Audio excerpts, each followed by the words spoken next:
students. Today we are moving to the part of politics, chapter 5, Women Change the World. Some of the stories we are seeing in this chapter about some of the achievements done by some of the women.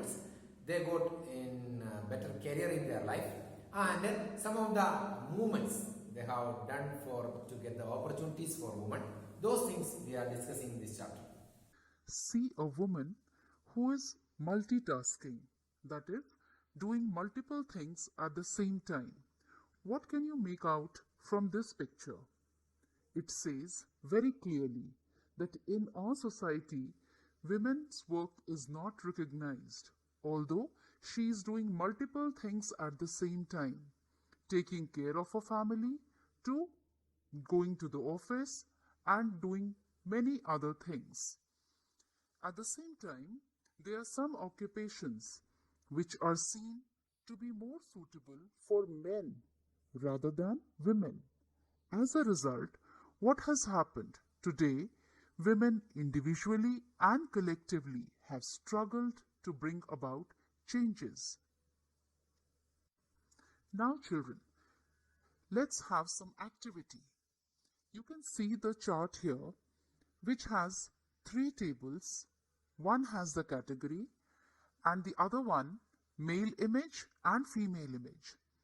Now, what you're supposed to do is, when you think of a teacher, whether a male image comes to your mind or female, you have to put a tick in that column. Similarly, for farmer, factory worker, nurse, scientist, and pilot, whichever image, male or female, or it can be both. So you have to put a tick on your own. Now, once you have completed this activity, then you have to answer these questions. Are there more images of men than women? In what kinds of jobs were there more images of men than women? For example, when you thought of teacher, was it a male image or female image? Similarly, for farmer, you have to answer that on your own. Have all the nurses been drawn as females? Here, if your answer is yes, then you have to give the reason as well. Let's move on to the last question. Are there fewer images of farmers? If so, why? Now, what we are going to do is we will be discussing this over here. One more thing, children, before we proceed with the discussion. These questions is for you all to be discussed on your own. You don't have to do these in the notebooks. Now, coming back to the last question. When you thought of farmers, which image came to your mind? Definitely, it was the male image. Now you can see that here in this picture there are two females working in the field. Right. So, how can you say that only males are the farmers? Why can't we say females are also farmers as well? They are doing planting, they are doing weeding, they are doing harvesting, threshing, multiple things. Right. So you can see that 83.6% of working women in India are engaged in agricultural work. Okay, students. So with this, we come to the next subtopic, that is fewer opportunities and rigid expectations. Now, breaking stereotypes. Stereotype, very important word, which if you remember, you have learned this word in class 6th. Remember when the sentence says that the boys do not cry. That was a stereotype that our society has designed. Right. Now it says, why can't the boy cry? Or why can't the girl laugh loudly? So these stereotypes of the society have been broken by some of the names that I have mentioned here. So you can go through these names, like starting with Lakshmi Lakra, who is an engine driver of Northern Railways, first female engine driver. Similarly, Sheila Dowry, first female auto rickshaw driver. Kiran Bedi, I'm sure many of you must have heard, being the first female IPS officer, Anna Raja Malhotra, first IAS officer, and Mary Kom, who would not know her name now. Now let's look at the pictures of these first in different fields, whom we discussed in the previous slide. So you can see Anna Raja Malhotra, Sheila Davre, Mary Kom, and Kiran Bedi. So we move to the next topic, children, learning for change, schooling and education today. Now, when we say learning for change, what does it mean? It means getting education.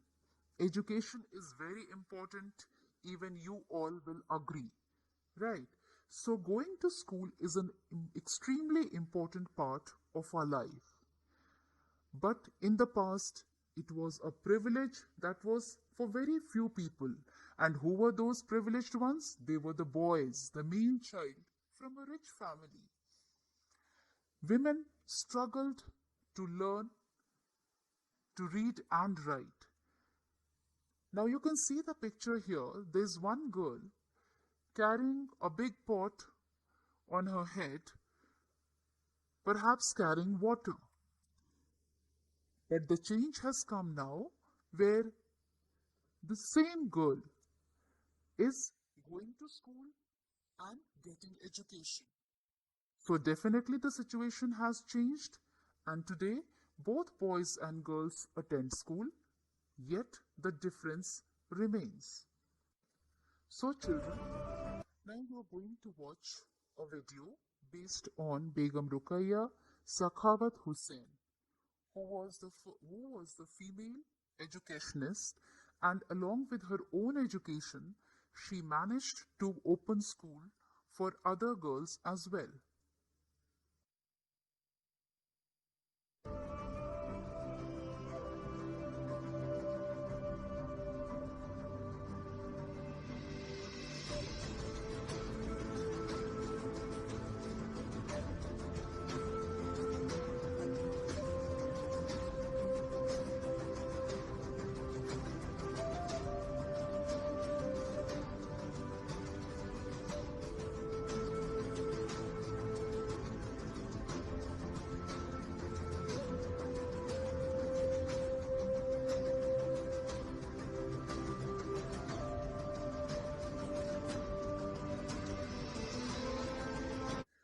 So, dear students, since 1951 till 2011, let's look at the literacy ratio of India.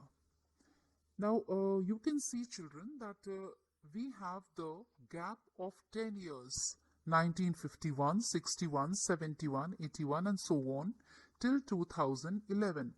Why? Because census is taken after every 10 years.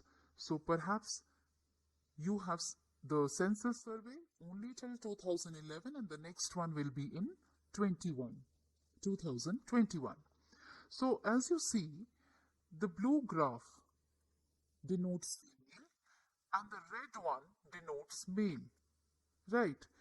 Here we are not looking at the total graph of male and female literacy rate, but rather the difference. So you see that in 1951 the gap was much wider between the number of males being literate and the number of females. This gap reduced to a great extent. So proudly we can say that India's female literacy rate has gone up. Education among young women is rising, of course, and as per the 2011 census, approximately 70% of the country's young female population is literate.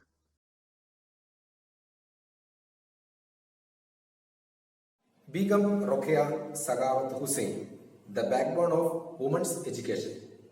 Rokeya Sakhawat Hussain, commonly known as Begum Rokeya, was a Bengali feminist thinker, educator, and political activist from who is widely regarded as a pioneer of women's liberation in South Asia. She was one of the greatest social reformer of Bangladesh. During the 19th century, Muslim women were not allowed to come out of their house. They were not introduced to any kind of education except for Arabic. It was Rokia who went to everyone's door and explained the importance of women education.